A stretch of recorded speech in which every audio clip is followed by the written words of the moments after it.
UPSC की preparation और UP PCS की प्रिपरेशन में थोड़ा डिफरेंस है। प्रीलिम्स के स्टेज की अगर बात करें तो यूपी पीसीएस थोड़ा फैक्चुअल है इन नेचर। टेस्ट सीरीज बहुत इंपॉर्टेंट है क्योंकि वो आपको स्टाइल सिखाती है कि आपको किस तरह से अटेम्प्ट करना है। अपना फर्स्ट सीरियस अटेम्प्ट दिया था यूपी पीसीएस में, वो 2022 में दिया था, क्योंकि कई बार ईयरली कंपाइलेशंस में वो डिटेल्स नहीं दी जाती जो कि आपको वीकली या मंथली मैगजीन्स में मिल जाती है। हेलो दोस्तों, नमस्कार। मेरा नाम विभांशु, स्वागत है आप सभी का हमारे एक और नए वीडियो में। तो दोस्तों, अभी हमारे साथ कौशिक मिश्रा सर है, जिनका 535 रैंक के साथ यूपीएससी में इस बार सिलेक्शन हुआ है। तो आज के इस वीडियो में इनकी यूपीएससी की जर्नी के बारे में जानेंगे, साथ साथ इसके पहले सर का सिलेक्शन पीसीएस में भी हुआ था, यूपी पीसीएस में, इसके भी बारे में जानेंगे कि यूपी पीसीएस और यूपीएससी की किस तरीके से साथ में तैयारी की जा सकती है। बस आप लोग वीडियो में अंत तक बनेगा। सर, बहुत बहुत स्वागत है और बहुत बहुत बधाई भी आपको। सर, बहुत बहुत धन्यवाद। Thank you. आपका एजुकेशनल बैकग्राउंड वगैरह क्या रहा सर? देखिए, मेरा एजुकेशनल बैकग्राउंड बेसिकली मैंने बीए किया है इन political science, history, ancient history and English literature. उसके बाद मैंने मास्टर्स भी किया है हिस्ट्री में, और अभी मैं परस्यू कर रहा हूँ अपनी पीएचडी, वो भी हिस्ट्री में। तो जब आप ग्रेजुएशन कर रहे थे तभी से आप यूपीएससी या पीसीएस की जर्नी स्टार्ट कर दिए थे? मैंने सोचा तो था इसके बारे में, बट एक्चुअलाइज जो हुआ वो आइडिया वो आफ्टर माय ग्रेजुएशन, मतलब 2017 में मैंने ग्रेजुएशन कंप्लीट किया। उसके बाद मैंने प्रिपरेशन स्टार्ट की और 2018 से अटेम्प्ट्स देना स्टार्ट किया। अच्छा, जब प्रिपरेशन का शुरुआती फेज था तो कहीं गाइडेंस वगैरह लिया था, या कोई आपके घर में था मार्गदर्शन करने वाला कि हाँ इस तरीके से आप अपनी तैयारी स्टार्ट कर दीजिए?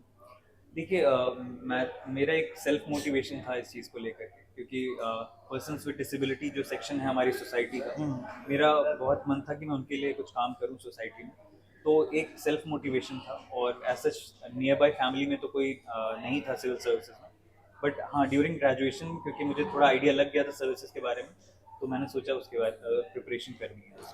तो इंटरनेट का सहारा स्टार्टिंग में ले, या कोई मार्गदर्शक था, मतलब टीचर वगैरह या कोचिंग वगैरह कहीं ज्वाइन की थी? देखिए, इनिशियली जैसे अगर कहते हैं किसी ने इंट्रोड्यूस किया आपको, तो मेरे एक कज़न थे पंकज दीक्षित, जिन्होंने खुद प्रिपरेशन किया था। तो उन्होंने कहा कि कोचिंग या इस चीज़ को हमें करना ज़रूरी है स्टार्टिंग में, टू गेट दैट बेस, कि आपके पास वो फाउंडेशन आ जाए। तो मैंने शुरू में 1 साल कोचिंग किया था, बट उसके बाद मुझे फील हुआ कि सिर्फ कोचिंग से नहीं होगा, सेल्फ स्टडी बहुत ज़रूरी है। तो मैंने उसके बाद फिर सेल्फ स्टडी किया था। तो स्टार्टिंग में सभी छात्रों के मन में ये डाउट रहता है कि मतलब कोचिंग करें कि ना करें, या करते हैं तो कौन सी कोचिंग ज्वाइन करें, ऑनलाइन ज्वाइन करें या फिर ऑफलाइन? अभी बहुत सारे ऑप्शन उनके पास उपलब्ध है, तो आप इसके बारे में कुछ सजेशन देना चाहें? देखिए, ये तो पर्सन टू पर्सन बेसिस पे डिपेंड करता है। अगर आपका जो है एजुकेशनल बैकग्राउंड है रिलेटेड उन सब्जेक्ट से जो कि यूपीएससी में सिलेबस में है, तो आपको कुछ ही सब्जेक्ट कोचिंग की ज़रूरत है। अदरवाइज अगर आप किसी इंजीनियरिंग बैकग्राउंड से हैं या किसी डिफरेंट बैकग्राउंड से हैं, तो आपको कोचिंग की ज़रूरत पड़ सकती है। वो आपको कंसाइज मटेरियल दे देता है, चाहे वो स्टडी मटेरियल हो या फिर कुछ भी न्यूज़ कंपाइलेशन हो, वो सब।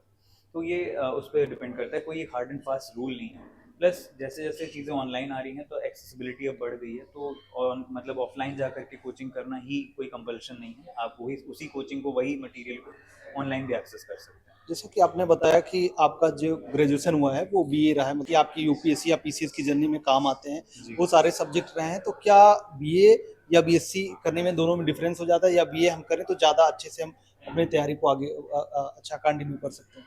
देखिए, अगर ये तो सीधी बात है कि अगर आपके वो सब्जेक्ट्स जो कि यूपीएससी के सिलेबस में हैं वो आपके ग्रेजुएशन में रहेंगे, तो आपका एक स्ट्रॉन्गर होल्ड रहता है उस पर। तो ये फैक्ट तो हम डिनाई नहीं कर सकते।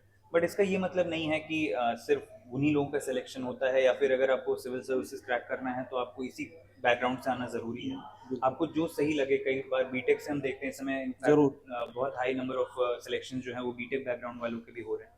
तो इट डिपेंड्स कि आपका इंटरेस्ट क्या है और किस समय आपका मन बदलता है। सर, जब आपने तैयारी स्टार्ट की थी तो क्या ऐसा सोच के रखा था कि मतलब स्टार्टिंग यूपीएससी के एग्जाम से करना है, या फिर आपने सोचा था कि नहीं चलो साथ साथ में पीसीएस भी देते चलेंगे?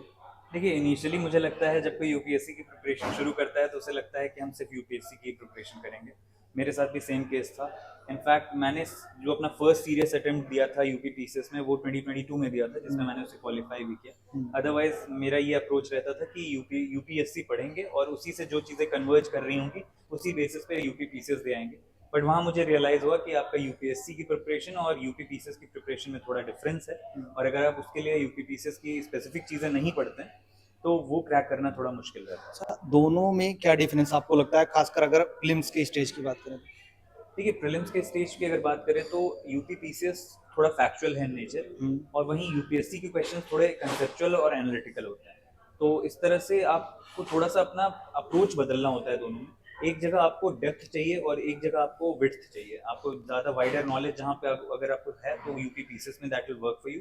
बट अगर आपके पास कंसेप्चुअल क्लैरिटी है और डेप्थ है सब्जेक्ट्स की तो वो आपको हेल्प करता है यूपीएससी में। और अगर वही मेंस की स्टेज की बात करें तो क्या आपको डिफरेंस लगता है?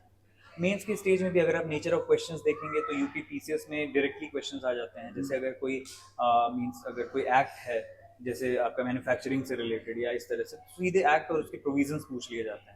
या अगर आर्ट एंड कल्चर है तो उसके सीधे सीधे क्वेश्चंस आ जाते हैं कि किस तरह का, अगर चोला आर्किटेक्चर था तो उसके क्या फीचर्स थे। बट वहीं पे अगर यूपीएससी की बात करें तो वो थोड़ा एनालिटिकल क्वेश्चन पूछता है कि अगर इस तरह का द्रविडियन आर्किटेक्चर अगर डेवलप हुआ तो क्या रीजंस थे कि वहाँ पे इस तरह से डेवलप हुआ, नॉर्थ में नहीं हुआ या फिर दूसरी जगहों पे नहीं हुआ। तो एनालिटिकल क्वेश्चंस यूपीएससी में देखने को मिलते हैं इन कंपैरिजन टू यूपीपीसीएस। अच्छा, आपने दोनों जगह का इंटरव्यू भी दिया है, तो जी। आपको इंटरव्यू के स्टेज पे क्या आपको डिफरेंस लगता है? क्योंकि यूपीएससी का अलग इंटरव्यू होता है, पीसीएस का अलग होता है, दोनों में क्या आपको डिफरेंस लगता है कि क्वेश्चन वहाँ पे किस तरीके से पूछे जाते हैं और पीसीएस में किस तरीके से पूछे जाते हैं? देखिए, क्योंकि इंटरव्यू जो है वो पैनल टू पैनल डिफर करता है, questions panel to panel differ करते हैं। तो एक ऐसे ब्लैंकेट कुछ हम उससे थोड़ा बहुत डिफरेंस। हाँ, थोड़ा बहुत डिफरेंस अगर बात करें तो जैसे यूपी में कई बार वो आपकी अवेयरनेस अबाउट उत्तर प्रदेश भी चेक करते हैं। और ये चीज़ उसमें भी होती है, यूपीएससी में भी होती है, बिकॉज अगर आपका स्टेट उत्तर प्रदेश से आप वहाँ से आ रहे हैं तो आपके बारे में पूछा जाएगा, आपके स्टेट के बारे में पूछा जाएगा। बट कहीं ना कहीं ये भी देखा जाता है कि जो स्कोप होता है या नेचर ऑफ क्वेश्चंस होते हैं वो ज़्यादा डाइवर्स होते हैं यूपीएससी इंटरव्यू। और यूपी पीसीएस के इंटरव्यू में भी वो डाइवर्सिटी है, but on a limited scale. क्या आपको लगता है मतलब फैक्चुअल जिस तरीके से यहाँ प्रीलिम्स में पूछे जाते हैं या क्या ऐसे डायरेक्ट क्वेश्चन इंटरव्यू में पूछे जाते हैं? पूछे जाते हैं। जैसे इनफैक्ट ये तो मैंने यूपीएससी में भी देखा है। पिछली बार मेरा सुमन शर्मा मैम का बोर्ड था, तो उसमें मुझे फैक्चुअल क्वेश्चंस काफ़ी मिले थे। और इस बार के इंटरव्यू में मेरा मेरा सिलेक्शन हुआ है इस बार, तो इस बार मुझे कंसेप्चुअल और एनालिटिकल क्वेश्चन ज़्यादा मिले थे। तो this can very in both UPSC as well as UPPCS. Okay sir, अगर प्रीलिम्स के एग्जाम की बात करें तो क्या आप सजेशन देना चाहेंगे खासकर यूपीएससी के एग्जाम के लिए? आप यूपीएससी के लिए अगर प्रीलिम्स की बात करें तो जिस तरह से डायनेमिक होता जा रहा है, आपको करंट अफेयर्स को कंपाइलेशंस की जगह थोड़ा डेली या फिर वीकली करंट अफेयर्स देखिए। और उसके बाद आप अपने स्टैटिक सब्जेक्ट्स को स्ट्रॉन्ग रखिए, क्योंकि आपके बाउंसर्स आ सकते हैं दूसरे सब्जेक्ट से या करंट से आपके बाउंसर्स आएंगे। बट अगर आपके स्टैटिक स्ट्रॉन्ग है तो आप कहीं ना कहीं उसको टैकल कर ले जाएंगे। तो स्टैटिक स्ट्रॉन्ग रखिए, थोड़ा करंट को डाइवर्स रखिए, और सीसैट पे ज़रूर ध्यान दीजिए, क्योंकि सीसैट एक बहुत बड़ा चैलेंज बनता जा रहा है धीरे धीरे। तो उसको भी साथ में प्रैक्टिस करते चलिए। अच्छा, करंट अफेयर में बहुत सारे सोर्स आज के समय में उपलब्ध हैं, चाहे मैगजीन की बात करें या फिर डेली न्यूज़पेपर आते हैं तो बहुत सारे न्यूज़पेपर आते हैं, या फिर बहुत सारे टीचर्स भी न्यूज़पेपर को सॉल्व करवाते हैं, तो वो किस तरीके से उसको करें और कहाँ से और कौन सा करना ज़्यादा बेटर है हमारे लिए? देखिए, जो आपको सूट कर रहा है। कई लोगों को न्यूज़पेपर डेली पढ़ने में मज़ा आता है, देन उनके लिए वो काम करता है। कुछ लोगों को वीडियोस चाहिए होती हैं तो वो वीकली वीडियोस देख लेते हैं। कुछ लोगों को कंपाइलेशन चाहिए होता है।